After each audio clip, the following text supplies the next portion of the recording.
Good morning, everyone. I am Reverend Megan Byerly, and welcome to Cemetery Road Baptist Church. Now, before I get going, I want to say that on our Facebook page, we have an ability to post what I'm going to say, description of the video. So if you will hit the description of the video, and then if you need to do C translation, that way, whether you have English not as your first language or you have different audio abilities, there is a visual ability to translate the gist of what I'm going to say this morning. Now, obviously, I said welcome, and I love that our church has this on its website, and I really do mean welcome. Now, obviously, this is not the building of Cemetery Road Baptist Church. No, this is my home. This is actually my office in my home, and our children are hopefully downstairs distracted so that they don't come in and break up the video. And you are at home, I hope, given the social distancing and social isolation or self-isolation that's having to happen during this time. However, we believe that Christ transcends all of our human understandings of limits on space and limits on time even. So we believe that Christ, who's the head of the church, is present now, is connecting us now. So what I'm going to do to try to visualize that, to help us remember that, not only this morning, but the other videos that we'll do, is I'm going to light a candle to represent the presence of Christ, a presence that is connecting us. Now, I don't know if you have a candle at home, or maybe you could turn a light on. I've had to turn mine off for video quality, which admittedly should get better as I practice this, because wasn't expecting to have to do this to minister to you guys. But you could also turn on the light, the flashlight bit of your phone. So maybe for the remainder of this time, as we enter into worship together, and we are distant from one another, or at least it feels disconnected, either through space or time, I'd like us to go ahead and light a candle or turn on a light, so that way we can demonstrate to one another that the Christ who's the head of the church, who transcends the limits of space and time, is connecting us now. There you go. Now, obviously, be careful if you're lighting this and have an actual physical light. I'm going to leave this here, but I'm having to practice caution as well, as this is my office. There's loads of books and papers everywhere.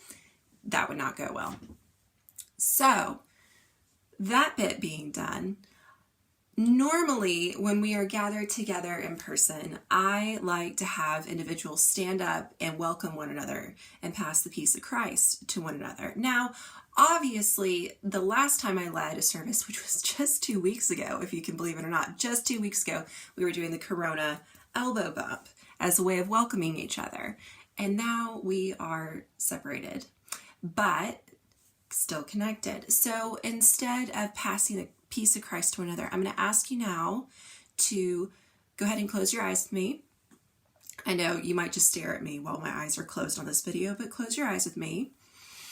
And I'd like you to visualize the people in our church, the people that we would normally see on a Sunday morning, that we would normally connect to, sit next to, share a cup of tea with. And I'd like you to take a couple of seconds and visualizing those people to, in your heart, pray for the peace of Christ to be with them at this time. Let's take just a couple of seconds.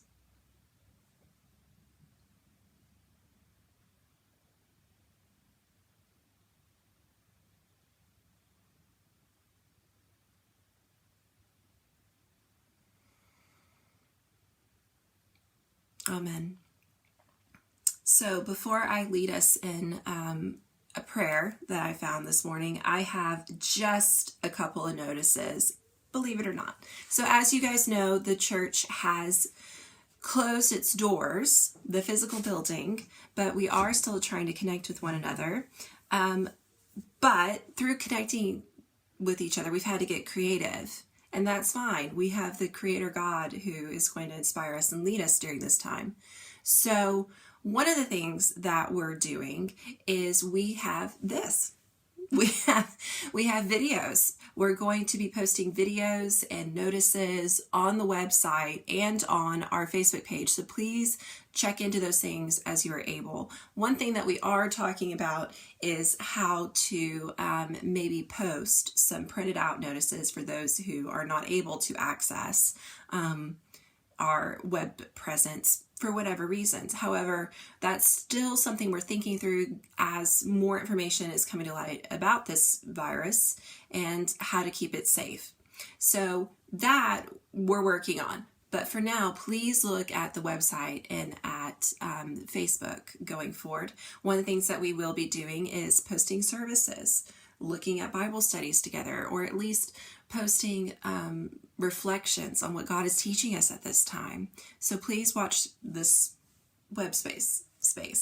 The other thing that we're doing is we're trying to find a way of being pastorally connected to one another, and we have a plan for that. So before I say anything, I would like to reiterate with the NHS and the UK government that we should all be self-isolating or social distancing at this time, given the nature of this virus and the need to stay safe. So what that means is, for me, I'm self-isolating right now, but we have to get creative about pastoral care.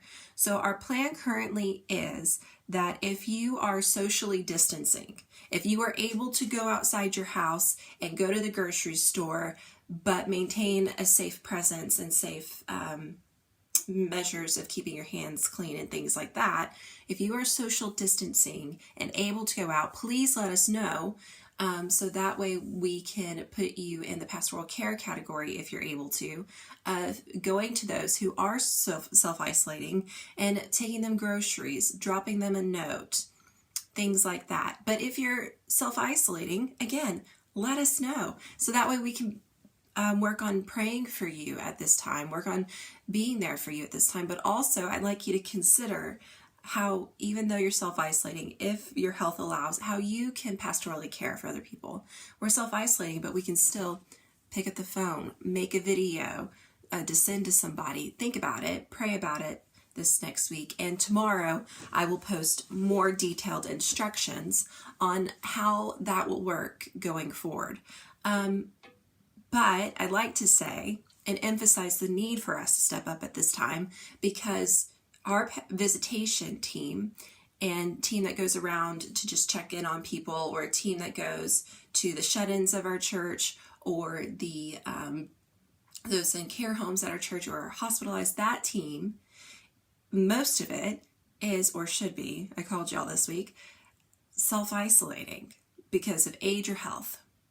And that means that our normal people who are normally in the trenches for pastoral care, who honestly, truthfully, even before this needed more recruits, needed some help, these individuals are not able to be our pastoral care people at this time, other than for the self-isolating measures of picking up a phone and calling. But we all know that we need more than that right now. So for those of you who are able, who are socially distancing, I'm going to have to ask you right now, and I'm going to take this seriously too when I'm able to get out of here, to step up, to really pray on it. Think hard how you as a fellowship group that you're a part of, or you as a family, can reach out and care for one another at this time. And finally, last but not least, big important announcement. Was it just last week? We just last week voted in Andy West, who is our interim minister at Cemetery Road. Now, I know Andy not as well as I'm going to get to know Andy through working with him.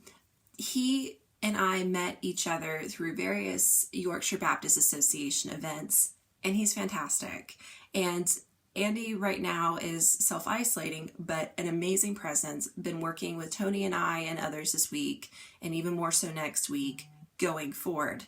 Now, Andy is also part of a team plant for a church called The Ark in Askern near Doncaster, and he's also has his own online business. So how he's able to manage balancing these things, I will learn from him about, but he does it well. And he has a passion for Christ and the kingdom and calling God's people to go forward. So I haven't heard his sermon yet. I'm looking forward to hearing it with you guys later. After his sermon, he will do intercessory prayers, and then I will do another video where we go through a benediction and a blessing. So really looking forward to hearing from him later. So now, before we continue on in worship, I would like to lead you in a prayer written by Leonard Sweet. So please pray with me.